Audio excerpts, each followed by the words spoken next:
나봇의 포도원이라는 제목을 가지고 함께 말씀의 은혜를 받고자 합니다.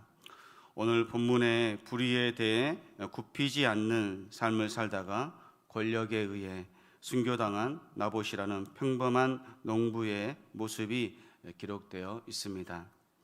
나봇은 평범한 힘없는 농부였습니다. 그에게는 포도원이 있었습니다. 이 포도원은 조상 대대로 물려받은 자신의 생업이요, 또 기업이요, 또 경제적으로 자신이 세상에서 먹고 살 수 있는 유일무이한 생계 수단이었습니다. 이렇게 나봇은 평범한 나날들을 평범하게 보내고 있었습니다. 나봇이 살았을 때 왕은 아합 왕이었습니다. 아합은 신앙과 믿음이 없는 사람이었고 하나님을 알지 못하는 이세벨을 아내로 맞이하였습니다. 아합은 성격이 강한 이세벨에게 좌지우지 당하는 약한 왕이었습니다. 아합은 아람 국가의 두 차례의 전쟁에서 승리로 인하여 그의 위상과 명성은 더욱더 높아졌습니다. 국가가 안정되자 그는 사치와 방탕의 삶을 살았습니다. 그리고 자신이 궁녀들과 더 향락을 취하기 위하여 마음에 들었던 포도원이 바로 나봇의 포도원이었습니다. 오늘 본문 말씀 1절에 보면 그 후에 이 일이 있으니라 이스라엘 사람 나봇에게 이스라엘의 포도원이 있어 사마리아의 왕 아합의 궁에서 가깝더니 라고 말씀합니다. 베나닥과 두 번의 전쟁으로 인한 아합은 하나님의 섭리와 구원을 경험하고 또 자신의 허랑방탕하고 음란한 생활을 정리하고 하나님께서 원하시는 뜻대로 그는 살아야만 했습니다. 이스라엘을 두 번 말씀하고 있는 것은 한 번은 포도원의 소유자인 나봇의 출신지를 말하기 위함이고 또 다른 한 번은 나봇의 포도원의 소재지를 말씀하기 위해서입니다. 그리고 이 장소에 조상 대대로 물려받은 땅에 포도원을 농작하고 있는 소유주라는 것을 이 이스라엘에서 밝히고 있는 것입니다. 이스라엘이라는 뜻은 하나님이 뿌리시다라는 뜻으로 주변 땅에는 풍부한 물이 있었기에 아주 비옥한 땅이었습니다. 아합은 사마리아에 자신의 별궁이 있었습니다. 그는 부족할 것이 없는 호화로운 생활을 하였습니다. 이 궁전은 본궁이 아닌 이스라엘에 있는 별궁이고 또 상하궁이라고 불릴 만큼 아주 호화로운 그런 왕궁이었습니다. 아합은 사마리아의 왕이었습니다. 그는 자신의 본분인 왕위를 하지 않고 이스라엘까지 와서 여름에 피서를 즐겼습니다. 이곳은 이스라엘 수도 사마리아로부터 38km밖에 떨어져 있지 않은 아주 가까운 거리에 있는 곳이 바로 이 이스라엘이었습니다. 오늘 말씀을 통해서 영적 교훈 세 가지를 생각해 보고자 합니다. 첫 번째로 나봇은 왕의 명령에도 불구하고 하나님의 계명이 먼저였습니다. 나봇의 포도원은 이스라엘 왕궁 근처에 있어서 아합이 보기에 욕심이 나는 그런 정말 갖고 싶은 포도원이었습니다. 아합은 자신의 사적 소유주를 늘리려는 욕심으로 나봇의 포도원을 탐냈습니다. 그러나 나봇은 권력자의 제안을 그것도 돈까지 지불하겠다는 말을 단 한 번에 거절했습니다. 왜냐하면 여호와의 신앙에 충실했던 나봇으로는 조상의 유업을 자기 마음대로 거래한다는 것은 있을 수 없는 일이었기 때문입니다. 우리는 여기서 나봇의 흔들리지 않는 믿음을 들여다볼 수 있습니다. 나봇이 왕의 명령을 거절한 이유는 포도원은 선조 대대로 전해 내려온 유산이었기 때문에 자신들에게 대를 이어 전해야 할 분기신 유업을 매각하는 것은 율법에 금지되어 있었기 때문이었습니다. 레위기 25장 23절에 보면 하나님께서 가난하여 토지를 팔 때에 근족이 물을 것과 궁핍하여 물을 날짜를 연기할 때는 연기된 기한을 계속하여 물을 것과 또 물을 힘이 없을 때 그 토지를 산자가 희년에 돌려줄 것 등을 율법에 명시하고 있습니다. 레위기 25장 23절에서 28절까지 보면 토지를 영구히 팔지 말 것은 토지는 다 내 것임이라 너는 고리민이여 동거하는 자로서 나와 함께 있느니라 너희 기업에 온 땅에서 그 토지 무르기를 허락할지니 만일 내 형제가 가난하여 그의 기업 중에서 얼마를 팔았으면 그에게 가까운 기업 물을 자와 그 형제가 판 것을 물을 것이요 만일 그것을 물을 사람이 없고 자기가 부유하게 되어 물을 힘이 있으면 그 판 해를 계수하여 그 남은 값을 산자에게 주고 자기의 소유주로 돌릴 것이니라. 그러나 자기가 물을 힘이 없으면 그 판 것이 희년에 이르기까지 산자의 손에 있다가 희년에 이르러 돌아올지니 그것이 곧 그의 기업으로 돌아갈 것이니라. 이 레위기의 말씀처럼 나봇은 하나님의 율법이 그 어떤 것보다 먼저였던 사람이었습니다. 나봇은 자손들에게 기업으로 물려준 땅이었기 때문에 절대로 팔 수 없었던 것입니다. 또한 팔게 되면 하나님과 자손에게 죄를 짓는 일이 되기 때문에 자신의 신앙과 양심에 있어서 한 점 부끄러움 없이 어떠한 외압도 그는 굴하지 않았습니다. 오늘 2절 말씀 보면 나봇이 아합이 나봇에게 말하 이르되 내 포도원이 내 왕궁 곁에 가까이 있으니 내게 채소밭을 삼게 하라. 내가 그 대신에 그보다 더 아름다운 포도원을 내게 줄 것이요 만일 내가 좋게 여기면 그 값을 돈으로 내게 주리라 라고 말씀하고 있습니다.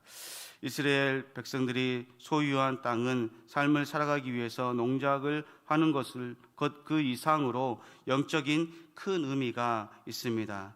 기업으로 받은 가나안 땅은 출애굽이라는 구원 사건과 관련해서 생각해 보면 하나님의 구원하심과 인도하심을 통해 수십 년 광야 생활과 피 흘리는 전쟁을 통해 값지게 얻은 귀한 땅이었습니다. 그래서 이 땅은 하나님이 허락하신 약속의 기업이라 불렀습니다. 그 소유권이 그들에게 있지 않고 그 땅의 소유권이 하나님에게 있었습니다. 즉 하나님의 뜻이 아니고서는 그 땅을 누구에게도 매매하거나 양도할 수가 없었습니다. 아합은 자신의 목적을 이루기 위해서 무엇이든지 하는 사람이었습니다. 가지고 싶은 것은 무슨 수를 썼든지 다 가지려고 했던 그런 사람이었습니다. 그는 거룩한 하나님의 땅을 돈으로 사서 자신의 향락과 정욕을 채우기 위한 수단으로 사용하려는 목적이 있었습니다. 하나님께서 이렇게 악한 행동을 하고 있는 아합을 그냥 보고만 있을 수는 없었습니다. 오늘 3절 말씀 같이 읽도록 하겠습니다. 시작. 나봇이 아합에게 말하되 내 조상의 유산을 왕에게 주기를 여호와께서 금하실지로다 하니. 나봇은 어떠한 일이 있어서 하나님께서 주신 기업물을 땅을 절대로 팔 수 없었습니다.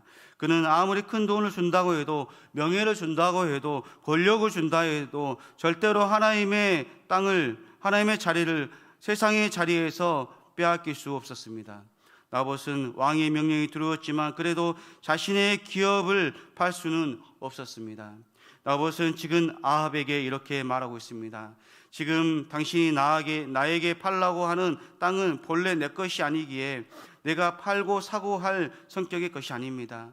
또 당신이 탐내고 있는 이 땅이 당신에게는 돈 몇 푼에 거래될 수 있는 단순한 포도원으로 보일지 모르지만 나에게는 내가 하나님의 백성임을 확증하는 내 열조의 유업으로 세상 어떤 것과도 비교할 수 없는, 바꿀 수 없는 것입니다 라고 지금 아합 왕에게 말하고 있습니다. 우리는 세상 가운데서 하나님의 말씀과 세상이 나에게 주는 어떠한 영향력과 둘 중에서 우리는 어디에 서 있습니까? 나봇처럼 하나님의 편에서 어떠한 불이익이 오더라도 내 믿음과 하나님께서 주신 기업을 지키겠다는 그런 믿음의 편입니까? 아니면 좋은 게 좋다고 하면서 왕의 제안을 받아들이고 자손에게 주어야 할 믿음의 기업을 팔아버리고 또 좋은 것으로 사면 된다는 그런 편입니까? 그러나 어떤 것이든 한번 팔아버리면 처음에 가졌던 것보다 더 좋은 것은 구할 수가 없습니다. 사람은 항상 자기가 가진 것은 생각하지 못하고 못 가진 것만 생각하는 경향이 있습니다. 현재의 삶에 만족하지 못하고 더 상위 클래스의 삶을 살기를 바라는 것이 사람의 마음입니다. 하나님께서 주신 것은 바라보지 못하고 자신에게 없는 것만 생각하는 것이 사람의 마음입니다. 우리는 내가 지금 이루며 살고 있는 나의 노력으로 얻어진 노력의 결과물이라고 생각한다면 불신자와 다를 바가 우리는 전혀 없습니다. 그렇다고 할지라도 지금까지 이룬 모든 것은 다 하나님께서 은혜를 주셔서 이룰 수 있다고 하나님께 우리는 영광을 돌려야 하겠습니다. 하나님께서는 우리에게 이렇게 말씀하십니다. 지금 있는 것에 만족하고 주의 말씀으로 살아가기를 원하고 계십니다. 하나님께서는 우리와 늘 함께 하시고 우리의 능력을 하나님께서 보고 하나님께서 기뻐하실 줄로 믿습니다.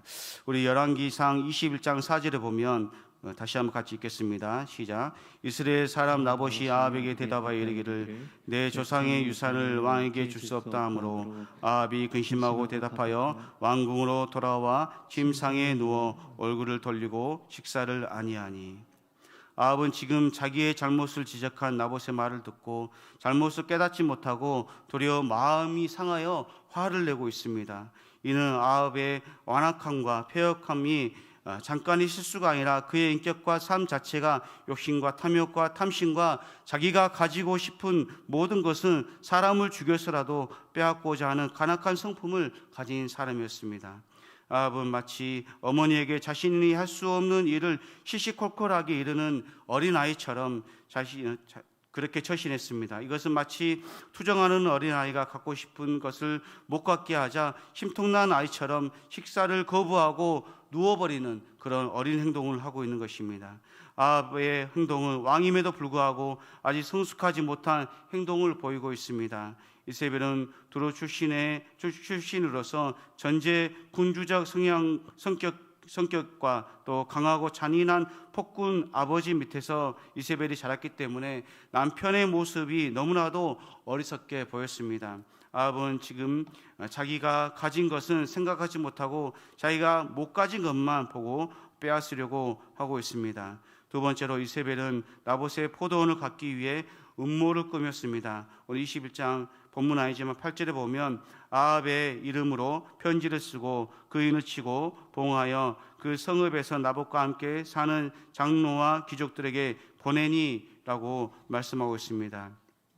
고대인들이 사용한 인장은 의식서 날인, 또 재산서의 증빙서 보장, 또 공문서의 권위 보증 등 여러 효능이 나타내고 있습니다.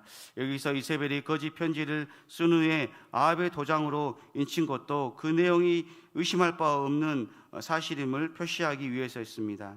그래서 이세벨은 백성들의 눈을 속여 넘기기 위해 왕의 도장, 왕의 인장을 도용하여 그렇게 하는 행동도 서슴지 않았습니다. 그리고 인을 찍어 봉인하여 그 내용을 알 수 없게끔 비밀에 붙여 비밀리에 이스라엘의 장로와 또 귀인들에게 그렇게 전달을 했습니다.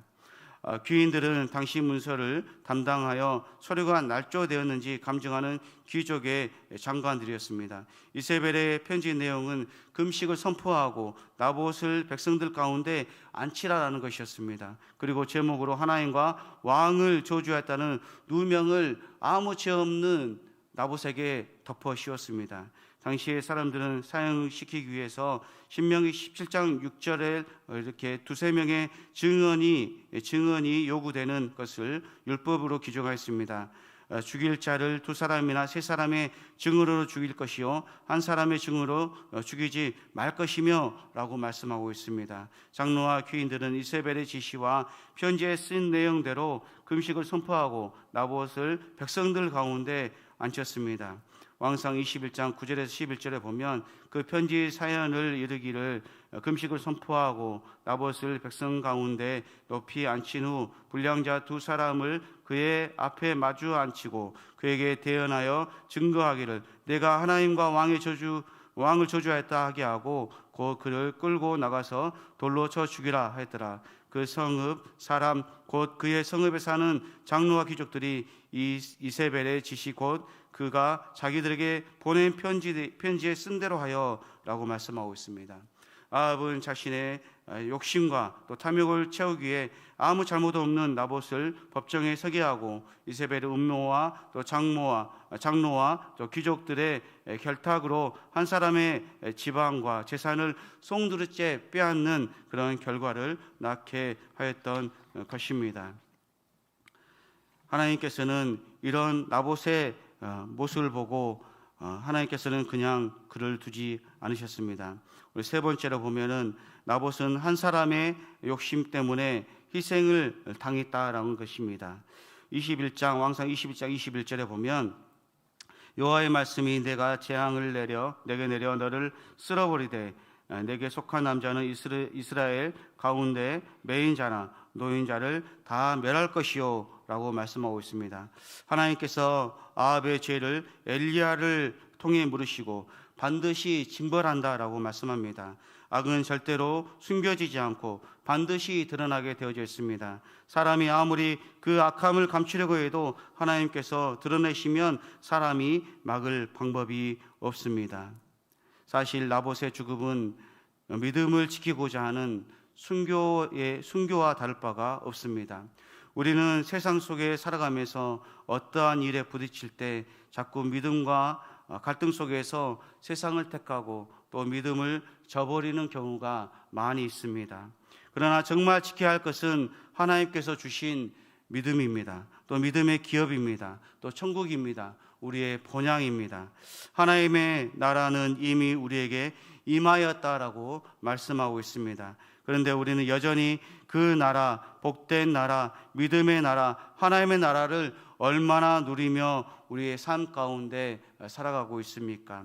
하나님의 나라를 누린다는 것은 복음을 전하면서도 행복과 기쁨과 감사가 있는 그런 삶일 것입니다. 사실 우리는 코로나 때문에 많은 경제적 어려움, 또 영적인 어려움, 생활의 어려움을 지구촌 모든 사람들이 겪으면서 살아가고 있습니다. 이러한 팬데믹 상황 가운데 하나님께서 진짜 보석 같은 그런 코와 같은 믿음이 누구인지 선별하고 있는 것은 아닌지 모르겠습니다. 사실 사회도 교회도 가정도 사업도 사업가도 견뎌내기 어려운 상황 가운데 있는 것이 사실입니다. 우리는 포도원을 지켜내려는 나봇처럼 우리에게 믿음이라는 기업을 주신 하나님께 믿음을 지키기 위해 세상의 음모와 중상모략이 나를 헤아려 한다고 할지라도 우리가 끝까지 믿음과 신앙을 지켜서 믿음의 기업을 우리가 지켜야 할 줄로 믿습니다. 우리가 믿음을 지키려는 이 세대 가운데 그 사람 가운데 하나님의 불꽃 같은 눈이 있는 줄로 믿습니다. 우리는 세상을 두려워할 필요가 없습니다. 우리의 영원한 기업은 이 땅이 아니라 천국이기 때문입니다. 그러므로 아합의 협박과 죽음을 앞둔 상황 가운데서도 끝까지 믿음을 지켰던 나봇과 같이 또 믿음의 영역 자신의 포도를 지키시는 성도님들 되시기를 주님의 이름으로 축복합니다. 기도하겠습니다. 사랑과 은혜가 풍성하신 하나님, 우리는 세상 가운데 살아갈 때 하나님께서 이루어 주신 것보다 못 가진 것을 바라보는 경우가 많이 있습니다.